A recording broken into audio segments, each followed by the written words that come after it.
Gunung Kelut merupakan salah satu gunung berapi di Indonesia dengan ketinggian 1731 meter dari permukaan laut. Gunung Kelut berada di perbatasan Kabupaten Kediri, Kabupaten Blitar, dan Kabupaten Malang, Jawa Timur. Sebagai salah satu gunung berapi paling aktif, Gunung Kelut sudah meletus lebih dari 30 kali sejak tahun 1000 Masehi dengan kekuatan letusan terbesar 5 VI atau Volcanic Explosivity Index. Ketika danau kawah yang eksotis menjadi kubah lava atau anak Gunung Kelut, popularitas wisata Gunung Kelut tetap berada pada tempatnya, hingga akhirnya meletus pada tahun 2014. Dampak letusan terakhirnya pada tahun 2014 berhasil melumpuhkan Jawa serta menciptakan sebuah rute pendakian yang mengundang para pegiat alam bebas untuk mencoba sensasi jalur pendakian Gunung Kelut. Pernah menjadi wisata alam yang sangat populer karena keindahan danau kawahnya. Letusan Gunung Kelut selalu dikaitkan dengan sumpah Lembu Suro. Ada berbagai versi yang menceritakan tentang Lembu Suro yang menjadi legenda Gunung Kelut di masyarakat Blitar dan Kediri.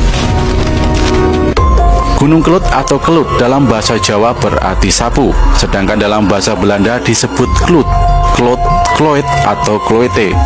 Nama Gunung Kelut berasal dari kata Jarwodoso, yaitu dari kata ke yang berarti kebak dan lut yang berarti ludira, yang artinya bisa merenggut banyak korban tidak berdosa. Legenda Gunung Kelut tak pernah lepas dari cerita Lembu Suro. Lembu Suro adalah tokoh legenda manusia berkepala lembu yang dikhianati cintanya.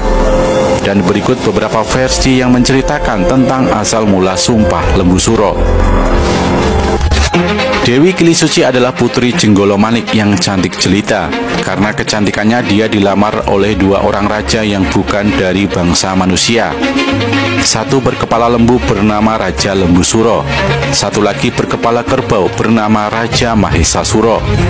Dewi Kilisuci membuat sayembara untuk membuat dua sumur di atas puncak Gunung Kelut yang harus selesai dalam satu malam. Kedua sumur itu harus berbau amis dan wangi. Karena kesaktiannya, mereka berhasil menuruti permintaan Dewi Kilisuci. Namun Dewi Kilisuci tidak mau diperistri. Akhirnya Dewi Kilisuci menyuruh mereka membuktikan bahwa kedua sumur tersebut berbau amis dan asin dengan cara masuk ke dalam sumur. Ketika Lembu Suro dan Mahesa Suro masuk ke dalam sumur, para prajurit Jenggala segera menimbun keduanya.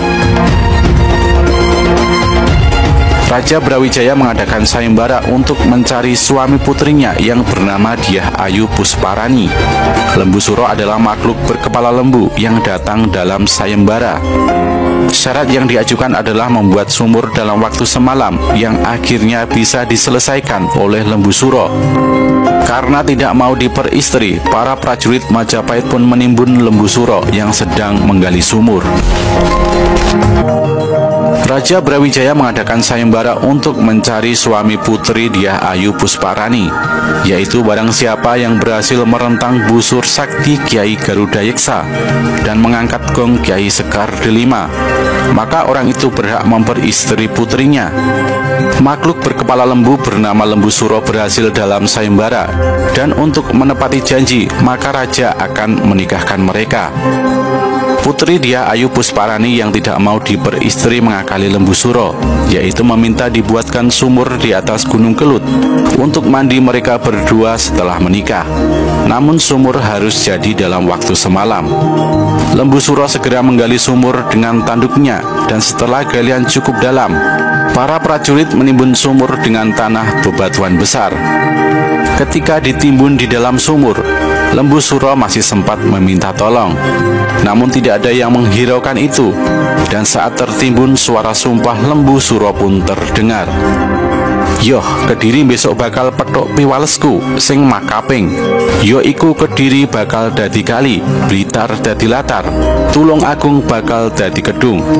Yang berarti, wahai orang-orang Kediri, suatu saat akan mendapatkan balasanku yang sangat besar.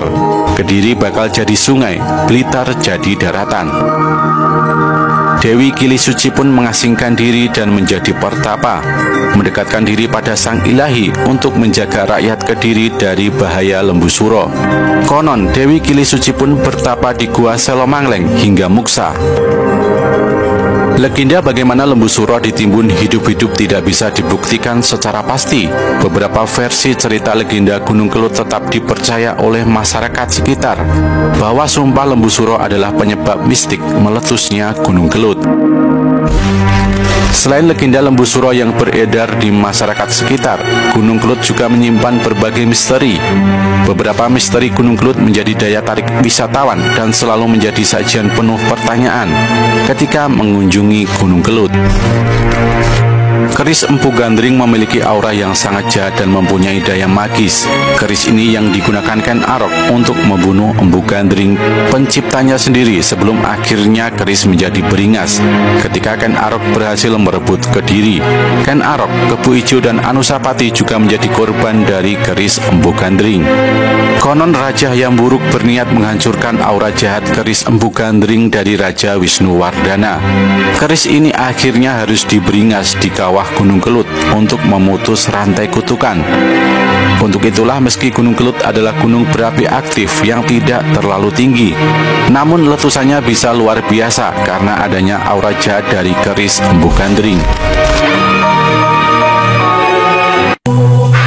Berdasarkan legenda, dahulu ada dua orang bidadari yang sedang mandi di telaga.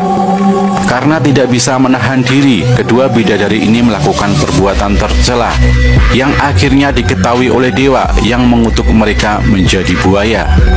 Buaya putih ini dipercaya menjadi penunggu kawah Gunung Kelut. Konon ketika letusan Gunung Kelut memakan korban jiwa, para korban diambil oleh dua bidadari itu. Jika laki-laki diperlakukan sebagai suami, dan jika perempuan diangkat menjadi saudara. Bagi warga yang berada di sekitar lereng Gunung Kelut mengenal istilah Wage Keramat, di mana Wage adalah hari pasaran penanggalan Jawa yang identik dengan meletusnya Gunung Kelut. Upacara adat yang diadakan setiap bulan Suro ini dimaksudkan untuk menolak bala sumpah lembu suro. Bagi umat Hindu, ritual ini dilakukan sebagai wujud syukur kepada Sang Hyang Widi. Raja terbesar Majapahit Hayam Wuruk dan Presiden Republik Indonesia Soekarno lahir bersamaan dengan meletusnya Gunung Kelut. Ini menciptakan suatu mitos di Jawa Tengah. Kalau Gunung Kelut meletus, berarti akan terjadi perpindahan kekuasaan. Letusan Gunung Kelut dianggap sebagai adanya perubahan politik dan sebuah pertanda besar. Seperti letusan tahun 1811, terjadi sebulan sebelum serbuan Inggris ke Indonesia. Tahun 1901 menandai awal gerakan politik Indonesia. Tahun 1919 menandai awal gerakan kebangsaan Indonesia. Dan pada tahun 1966 menandai pergantian Orde Lama menjadi Orde Baru. Itu tadi adalah misteri dan legenda Gunung Kelut yang melekat di masyarakat yang tinggal di lereng Gunung Kelut. Legenda lembu suro akan tetap menjadi latar belakang dan cerita hangat di balik setiap letusan Gunung Kelut yang membawa suatu pertanda besar di Nusantara.